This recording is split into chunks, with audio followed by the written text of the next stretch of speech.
Olá, graça e paz, sou o pastor Cristiano, pastor de juventude da PIB Jandira.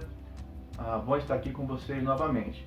Ainda que distante, mas perto, porque nós somos corpo de Cristo, igreja de Cristo, e a distância não pode nos afastar. Então, que nós possamos utilizar os meios de comunicação, as redes sociais, para que a gente possa manter esse relacionamento, né? Eu sei que o momento é difícil, estamos aí vivendo essa pandemia, estamos aí vivendo mais um período de isolamento, mas que isso não venha te angustiar, não venha te trazer tristeza, mas que você possa utilizar esse tempo, meditar, orar, mas também ter um momento de lazer com a sua família, mesmo dentro da sua casa, que você possa transformar isso em algo produtivo para a sua vida e para a vida das pessoas que estão à sua volta. Quero compartilhar com vocês um pequeno trecho da Palavra de Deus, que está em Mateus capítulo 8, a partir do verso 23, que diz assim: Então ele, Jesus, e os seus discípulos entraram no barco. Entretanto, enfrentaram uma terrível tempestade no mar. As ondas furiosas atacavam a embarcação. Enquanto isso, Jesus dormia. Os discípulos o acordaram implorando: Mestre, salva-nos, nós vamos morrer. Jesus, porém, repreendeu os discípulos. Por que tem tanto medo? Ou como em algumas outras versões, por que sois tímidos? Vocês não têm fé? E em seguida levantou-se e ordenou ao vento que cessasse, e o barulho e o mar que ficasse quieto. Silêncio, foi a ordem, e o mar ficou em plena calmaria. Os homens esfregaram os olhos perplexos. O que é isso? O vento e o mar obedecem ao comando dele. O que nós podemos tirar aqui desse pequeno trecho, né? Da mesma forma que os discípulos estavam passando por um momento de tribulação, né? Um momento difícil ali naquela tempestade, nós também estamos vivendo hoje e já vivemos em outros momentos tribulações e tempestades em nossas vidas. Essa é uma tempestade, talvez de um nível mais abrangente, porque atinge a todos, a toda a humanidade, mas o que nós podemos aprender? Que Jesus está no barco da nossa vida. Jesus ele está conosco.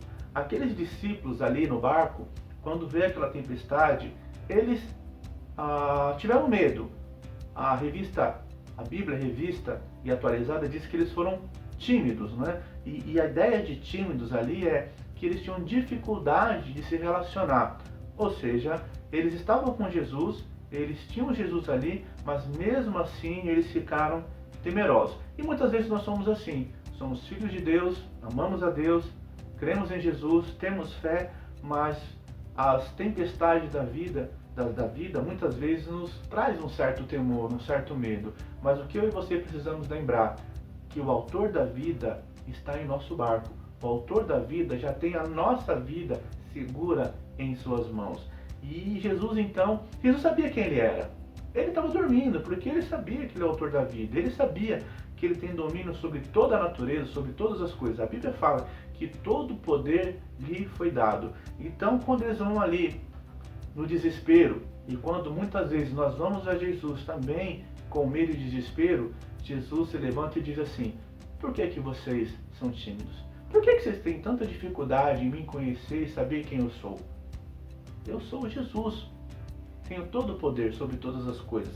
E ali ele demonstra isso, ordenando que o vento e o mar se acalmem. E assim na minha e na sua vida. O que nós precisamos ter é ter de fato convicção de quem é Jesus e de quem nós somos em Jesus. Somos seus filhos. Ele é o nosso Deus, Ele é o nosso Salvador e Ele tem cuidado de mim e de você e vai continuar cuidando, mesmo durante os períodos de tempestade em nossas vidas. Jesus jamais vai abandonar o nosso barco, ou seja, Jesus jamais vai nos abandonar. Então que eu e você possamos olhar para Jesus, autor e consumador da nossa fé, sabendo que Ele continua cuidando da gente, que Ele continua cuidando, mesmo em meio a qualquer situação adversa da vida. Jesus jamais vai nos abandonar. Que eu e você possamos caminhar, levando essa mensagem de esperança, não dando ouvidos para esse monte de vídeos, de informações sobre o fim do mundo, sobre uma série de coisas que estão sendo publicadas, mas que eu e você possamos ser agentes da esperança, agentes da palavra de Deus, e que a nossa convicção seja pautada nas Escrituras Sagradas, para que eu e você possamos ser testemunhas de Jesus em todo o tempo. Deus abençoe você, a sua família e tenha uma ótima semana em Cristo Jesus.